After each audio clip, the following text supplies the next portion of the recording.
ಕೆಲಸ ಮುಗ್ದಿತ್ತು. ನನ್ನ friend call ಮಾಡಿದ್ಲು. ಅವ್ರ ಅಮ್ಮನ ಮನೆ ಇದ್ದೀನಿ ಅಂದ್ಲು. ಸೊ ನಾನು ಇಷ್ಟು ದಿನ ತುಂಬ ದಿನ ಆಯಿತು ಎಲ್ಲೂ ಹೊರಗಡೆ ಹೋಗಿರಲಿಲ್ಲ. ಅದಕ್ಕೆ ಅವಳನ್ನ ಮೀಟ್ ಮಾಡ್ಬಿಟ್ಟು ಬರೋಣ ಅಂತ ಅವ್ರ ಅಮ್ಮನ ಮನೆಗೆ ಹೋಗ್ತಿದ್ದೆ. ಎಷ್ಟು ಅಂತ ಮನೇಲಿ ಕೂತ್ಕೊಳ್ಳೋಕ್ಕಾಗುತ್ತೆ, ಕಸ ಮುಸ ತೊಳ್ಕೊಂಡೇ ಇರೋಣ. ನಮಗೂ ಫ್ರೀಡಮ್ ಬೇಡವಾ ಹೊರಗಡೆ ಹೋಗೋಕ್ಕೆ? ಅದಕ್ಕೋಸ್ಕರ ನಾನು ಏನಿಲ್ಲ, ನನ್ನ ಹಸ್ಬೆಂಡ್ ಹೋಗ್ಬಿಟ್ಟು ಬಾ ಅಂದರೆ ಅದಕ್ಕೆ ರೆಡಿ ಆಗ್ತಿದ್ದೆ. ನನ್ನ ತಮ್ಮ ಬಂದ ಕರ್ಕೊಂಡು ಹೋಗೋಕ್ಕೆ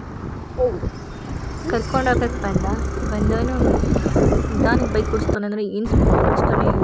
ಮೊಬೈಲೆಲ್ಲ ನೋಡಿ ಹುಚ್ಚಿ ಹಿಡ್ಕಿತಾನೆ. ಅಲ್ಲಿ ನೋಡೋರು ಯಾವಳಪ್ಪ ಇವ್ರು ಹುಚ್ಚಿ ಅನ್ಬೇಕು, ಅನ್ನೋರು ಏನು ಚಿಕ್ಕ ಬೈಕ್ ಓಡಿಸಿದ್ದಾನೆ ಗಾಳಿ ಇರೋದ್ರಿಂದ.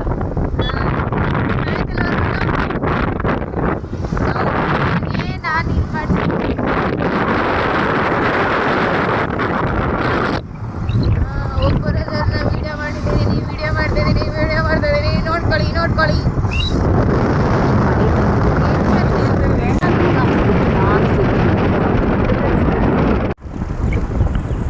ಮಳೆಯಲ್ಲಿ ಕಬ್ಬಿ ಜೊತೆಯಲ್ಲಿ ಶೀತ ಆಗುತ್ತೆ.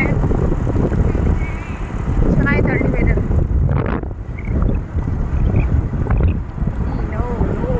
ಏನು ಚೆನ್ನಾಗಿದೆ ನೋಡಿದ್ರೆ. ಇದೆಲ್ಲ ನನ್ಗೆ ಕೊಡ್ಬೇಕಿದೆ ಜಮೀನು. ಕುಬೇರ ಮಗಳು ನೋಡು ಬರ್ಕೊಡ್ತಾರೆ ನನಗೆ. ಇಲ್ಲಿ ಪರವಾಗಿಲ್ಲ, ಅಡ್ಜಸ್ಟ್